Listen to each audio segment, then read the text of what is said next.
Good morning, everyone.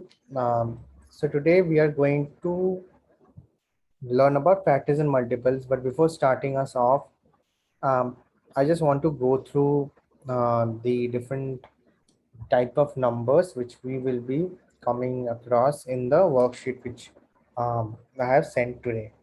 Okay. So let's talk about what are even numbers and odd numbers first, and then we will move to the factors. What are factors? How to find out factors? उसके बाद we will move to the multiples and how to find multiples, and then we will be moving to the prime numbers and composite numbers. So that is what all comprises in the worksheet which I have sent today. Okay. So there are two type of numbers. One is odd number and another one is the even numbers. Okay. So basically I will give you a basic trick of identifying odd numbers and even numbers. So odd numbers जो होते हैं, sorry, let's start with even numbers. So if I consider any number, for example,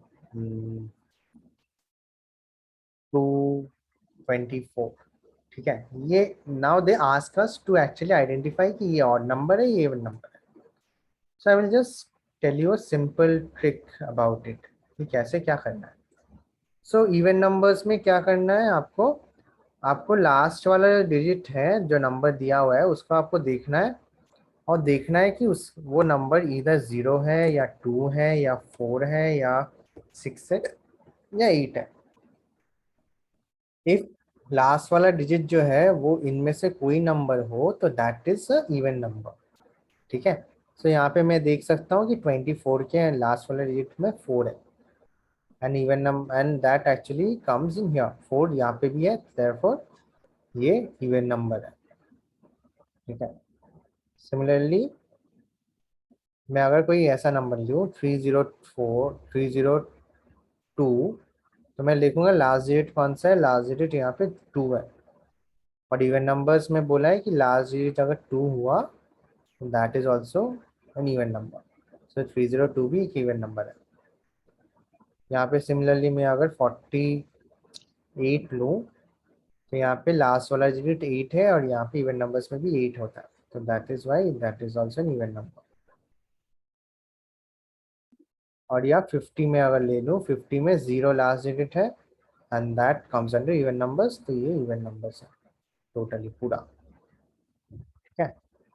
और जो numbers even numbers नहीं होते उसको हम odd numbers बोलते हैं. मतलब जो नंबर्स के पीछे जो नंबर्स के पीछे 1 होता है, 3 होता है, 5 होता है, 7 होता है, 9 होता है, वो नंबर्स ऑड नंबर होता है. फॉर एग्जाम्पल 27, तो इसमें लास्ट वाला डिजिट 7 है और ऑड नंबर के पीछे में 7 होता है, तो ये ऑड नंबर है. ठीक है. 325, तो इसमें लास्ट डिजिट है 5 और यहाँ पे भी 5 है, तो ये ऑड नंबर है. ठीक है. ये बेसिकली यहाँ पे आपको ऐसे नंबर्स दिया है. फर्स्ट वाले क्वेश्चन में वर्कशीट में अगर देखें 41 25, तो फर्स्ट वाले क्वेश्चन में आपको बोला है कि आपको इवन नंबर ढूंढना है. तो आप कैसे ढूंढोगे, देखोगे कि लास्ट वाला डिजिट कौन सा है and therefore you will find the even number of that.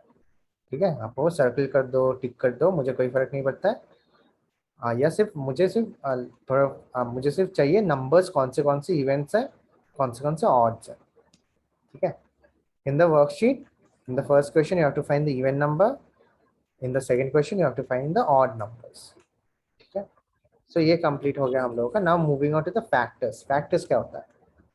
Factors कुछ और कुछ नहीं है एग्जैक्टली, बेसिकली ज़्यादा कॉम्प्लिकेटेड चीज़ नहीं है. आपको ऐसे कुछ नंबर्स दे देंगे आप वो लोग, जैसे 20 कोई इजी नंबर हम लेते हैं.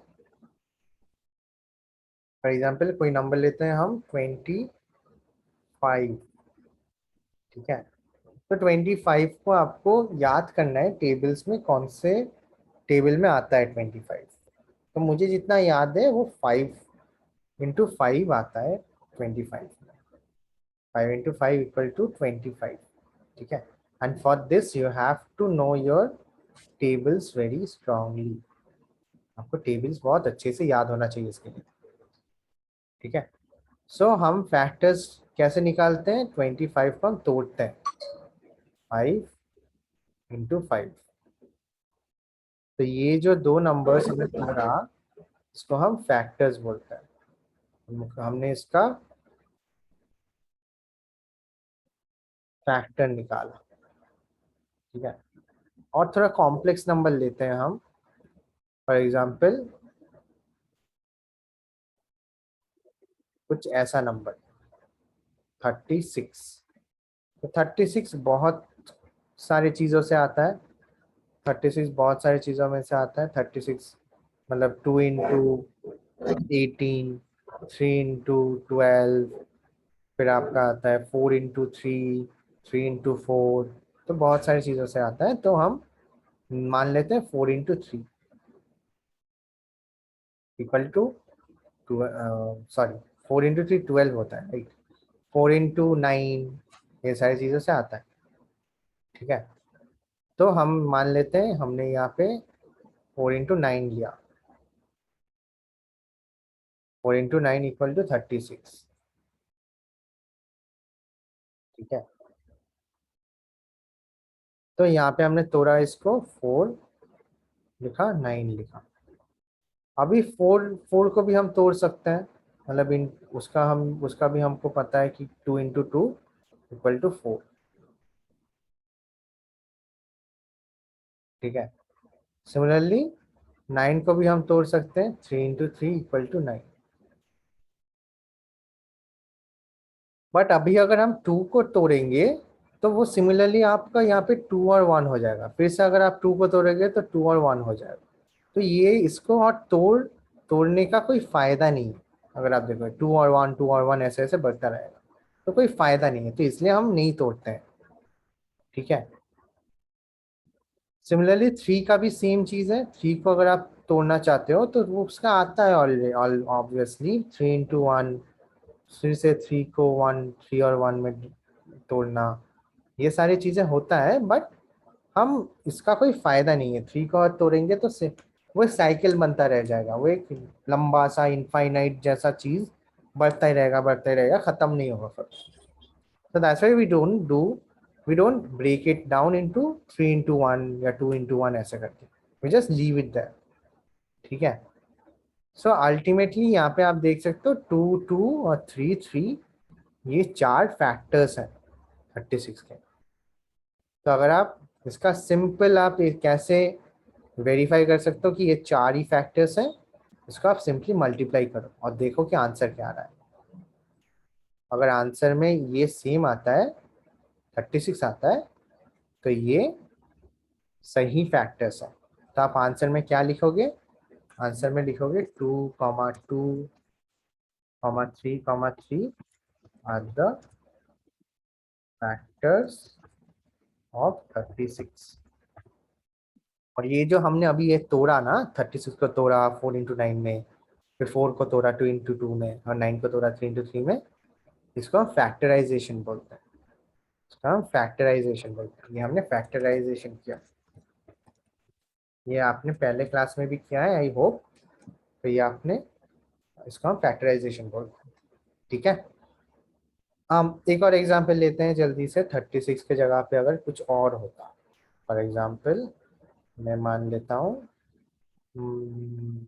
थोड़ा कॉम्प्लेक्स 60। तो हमको पता है 60 आता है 5 × 12 से। हमको 5 का टेबल याद है, 5 × 12 equal to 60,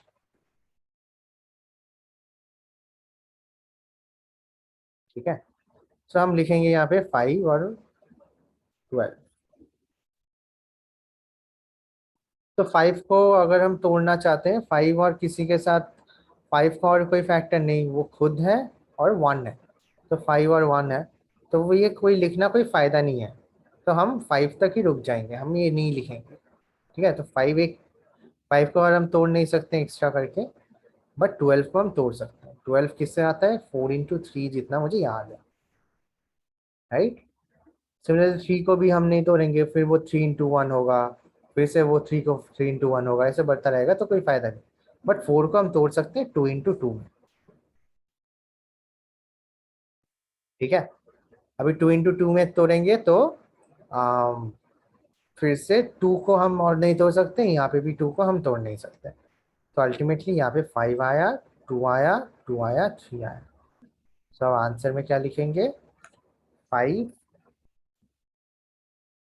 2, 2, 3 are the factors of 60। बस ये सिंपल, यही आपका, या यही आपको मांग रहा है वहां से क्वेश्चन में। तो थर्ड वाले क्वेश्चन में आपको ऐसे करके सॉल्व करना होगा। ठीक है, so now I will just tell one information about this whole thing. So यहाँ पे जब आप यहाँ पे फॉर एग्जाम्पल 12 भी ले लेता हूँ मैं, आप ये उसका फैक्टराइज करोगे तो 4 आएगा, 3 आएगा, यहाँ पे 2 आएगा और यहाँ पे 2 आएगा। तो जब भी यहाँ पे आप देखो 3 को हम 3 से 3 into 1 होता है, राइट, 3 को हम इसको ऐसे तोड़ सकते हैं। तो जब भी किसी नंबर का फैक्टर्स 1 और 3 होगा तो वो नंबर प्राइम नंबर्स बुलाएगा। फॉर एग्जाम्पल अगर 4 को 2 into 2 भी होता है, 4 into 1 भी होता है, 1 into 4 भी होता है, बहुत सारी चीजें होता है, बट 4 को आप और भी तरह से तोड़ सकते हो। बट 3, 2, इसको आप सिर्फ ये तरह से ही तोड़ सकते हो, 1 into 3 या यहाँ पे 2 into 1।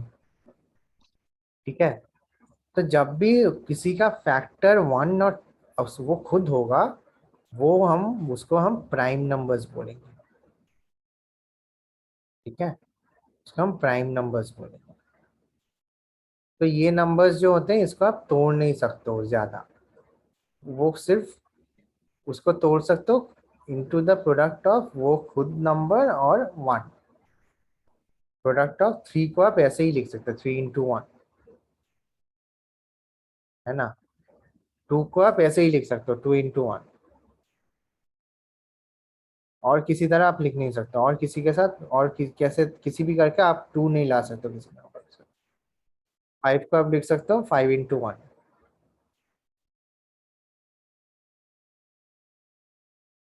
आप 7 को लिख सकते हो 7 into 1, क्योंकि 7 और किसी तरह आप नहीं ला सकते कहीं से। तो ये जो नंबर्स हैं जो जिसका जिसके फैक्टर्स वो खुद है और 1 है, उसका हम प्राइम नंबर्स बोलते हैं। ठीक है, तो 3, 2, 5, 7 ये सारे प्राइम नंबर्स है। 13 भी प्राइम नंबर है, 17 भी प्राइम नंबर है, 23 भी प्राइम नंबर है, 37 भी प्राइम नंबर है। तो ऐसे करके प्राइम नंबर्स हैं, वो आपको देखना होगा। या आप याद नहीं कर सकते, ये जितना आप प्रैक्टिस करोगे, जितना आप नंबर्स के साथ इंटरेक्ट करोगे, खेलोगे, उतना आपको होता रहेगा कि कौन से नंबर्स प्राइम नंबर्स हैं। मुझे आप अगर पूछोगे कि 100 के बाद क्या प्राइम नंबर्स है, मुझे याद नहीं है। ठीक है, वो मुझे देखना होगा कि वो किसी के साथ वो उसको हम तोड़ सकते हैं कि नहीं, वो हमको देखना होगा। ठीक है, सो ये जो नंबर्स होते हैं जो जिसका सिर्फ खुद फैक्टर्स वो खुद होते हैं और 1 होते हैं, उसको हम प्राइम नंबर्स बोलते हैं। ठीक है, तो याद ये हम याद रखेंगे। Now next moving to the multiples. Multiples क्या होता है भाई? मल्टीपल्स अगर मैं सीधे भाषा में बोलूँ आपको, आप जैसे टेबल्स लिखते हो ना, टेबल्स में आप लिखते हो 2 into 1 = 2, 2 into 2 = 4, ऐसे करके 2 का टेबल लिखते हो। यहाँ पे 3 into 1 = 3, 3 into 2 = 6, 3 into 3 = 9, right. Similarly 5 का टेबल लिखते हैं, 5 into 1 5, 5 into 2 10, 5 into 3 3, 5 into 4 20। ठीक है, तो मल्टीपल्स जब कोई भी अगर आपसे पूछे कि मुझे 2 का मल्टीपल्स बताओ, आप ये जो आंसर्स होते हैं टेबल्स का वो लिखोगे। सो 3 का मल्टीपल्स अगर किसी ने पूछा आपको लिखने के लिए, आप 3 का जो ये टेबल्स का आंसर्स है वो लिखोगे। 5 का अगर बोला किसी ने तो आप ये लिखोगे। ठीक है, सो फॉर एग्जाम्पल फर्स्ट वाले क्वेश्चन में मुझे ये पूछा है कि फर्स्ट वाले पोजीशन में मुझे पूछा है कि 4 का मुझे मल्टीपल बोलो, right the multi first 5 multiples of 5। तो 4, सॉरी 4, राइट। तो 4 का मुझे मल्टीपल्स पूछा है, राइट। 4 का मल्टीपल्स, तो 4 1 जा 4, 4 2 जा 8, 4 3 जा 12, 4 4 जा 16, 4 5 जा 20। These are the multiples of 4. These are the multiples of 4. ठीक है, ये जो नंबर्स है ये मल्टीपल्स ऑफ 4 है। सिमिलरली सेकेंड वाले आंसर में क्या, सेकेंड वाले में क्या बचा, मल्टीपल्स ऑफ 3 और टिल फिफ्थ प्लेस, मतलब 4 इंटू 5 तक ही मुझे लिखना है। ठीक है, आप 4 इंटू 5 इक्वल टू 20 ऐसे मत लिखो, ऐसे मत ना लिखना, सिर्फ उसके आंसर्स लिखो। ठीक है, अब सेकेंड वाले क्वेश्चन में मैंने मुझसे पूछा है कि मुझे 3 के मल्टीपल्स बोले, तो 3 इंटू जा 3 1 जा 3, 3 2 जा 6, 3 3 जा 9, 3 4 जा 12, 3 5 जा 15। सिंपल। ठीक है, ये हो गया आपका 3 का multiples, these are 3 multiples of 3। ठीक है, सो मल्टीपल्स मतलब जो इंटू करके जो आएगा टेबल्स में आता है उसको हम मल्टीपल्स बोलते हैं सिंपल भाषा में। उसका कॉम्प्लिकेटेड एक टर्म, एक डेफिनेशन है, मैं उसको वो नहीं बताऊंगा अभी आपको। आप ये प्रैक्टिस कर लो। आप जितना प्रैक्टिस करोगे आप समझोगे, और उसके बाद मैं आपको एक्सप्लेन कर पाऊंगा कि मल्टीपल्स एग्जैक्टली क्या होते हैं, बट ये सीधे भाषा में ये चीज है मल्टीपल्स। ठीक है, तो यही था आज का क्लास में, मैं यही आपको कोशिश कर रहा था कि यही आप समझ लो। इसलिए मैंने आज वर्कशीट ही सिर्फ करवाया, क्योंकि ये सारी जो चीज़ें हैं ये आपके पिछले क्लास का कॉन्सेप्ट है। ठीक है, सो आपको ये सारी चीज़ों में आपको परफेक्ट होना है, क्योंकि ये सारी चीज़ें आगे भी जाके हमको यूज़ करना है HCF LCM में, और और भी बहुत सारी चीज़ें में आपको यूज़ करना है ये फैक्टराइजेशन। फॉर एग्जांपल अलजेब्रा में यूज़ होता है फैक्टराइजेशन, तो ये सारी चीज़ें में आपको यूज़ करना है। ठीक है, सो मैं आपको जल्दी से वर्कशीट दिखा दूंगा कि कौन सा वाला आपको करना है। तो वर्कशीट में आप टिल यहाँ तक मैंने आपको समझा दिया, 4 तक, राइट। फिफ्थ वाले में आपको फर्स्ट 3 मल्टीपल्स ऑफ 8 लिखना है। यहाँ पे हमने 5 फर्स्ट 5 प्लेसेस तक मल्टीपल ढूंढा, यहाँ पे फर्स्ट 3 जगह तक, मतलब 8 1 जा 8, 8 लिखोगे, 8 2 जा 16, 16 लिखोगे, 8 3 जा 24। तो 8 16 24 are the first 3 multiples of 8, ये आंसर है। सिमिलरली ये बहुत इजी है, ये 7 इंटू क्या होगा, 7 इंटू क्या है जिससे हमको 56 मिलता है, ये बेसिक टेबल्स है। 7 इंटू 8 इक्वल टू 56। सिमिलरली आपको बाकी का भी ऐसे यहाँ पे लिखना है। ठीक है, सेवेंथ वाले पे आपको थोड़ा दिमाग यूज करना है। यहाँ पे बोला है कि मुझे मल्टीपल्स ऑफ 6 बताओ जो 20 से बड़ा है बट 50 से कम है। तो 6 के टेबल्स में क्या क्या है, 6 1 जा 6, 6 2 जा 12, 6 3 जा 18, 6 4 जा 24। सो यहाँ पे मुझे बोला है कि मल्टीपल्स है 20 से बड़े बट 50 से कम। तो 6 के मल्टीपल्स में 20 से बड़ा कौन सा वाला है, 24 है। उससे छोटा कौन सा है, 18 है। तो 24 से वी विल स्टार्ट। सो 24 हो गया, 30 हो गया, 6 5 जा 30, 30 हो गया, 6 6 जा 36, 36 हो गया, 6 7 जा 42 हो गया, 6 7 जा 42, 6 8 जा 48। And now if we move to 6 9 जा 54, which is greater than 50 ना, तो हमको ये 20 से 50 के बीच में जो मल्टीपल्स है वही लिखना है।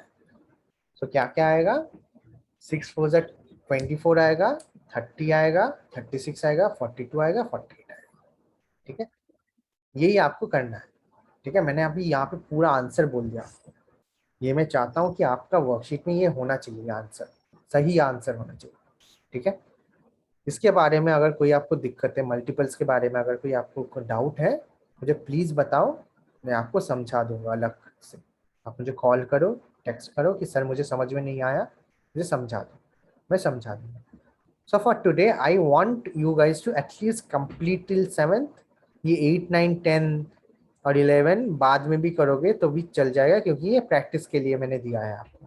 ठीक है, ये अगर आप करोगे तो बहुत अच्छा है, अगर नहीं करोगे तो ये कोई टेंशन नहीं, क्योंकि ये आज के टॉपिक में नहीं था, बट क्योंकि प्रैक्टिस करना था आपको इसलिए मैंने दिया। ठीक है, तो 7 तक आपको पूरा करना है खुद से, और फाइनली 13 का आपको ट्रू एंड फॉल्स लिखना है, कौन सा स्टेटमेंट ट्रू है, कौन सा स्टेटमेंट फॉल्स है। ठीक है, so till 7 you have to do, it's a non negotiable. आप मेरे साथ नहीं बोल सकते कि नहीं सर मैं 5th तक करूँगा, 6th तक करूँगा, नहीं, आपको 7 तक पूरा करना है और 13 भी करना है। ठीक है, these are the hard things which you have to do to it. This is a hard stop, hard questions which you have to do, which are actually included in this today's topic. ठीक है, so with that we end this class, we end this video. अगर आपको कोई भी doubt हो, कुछ भी question हो, प्लीज कांटेक्ट मी, मुझे बोलो, मैं समझा दूंगा।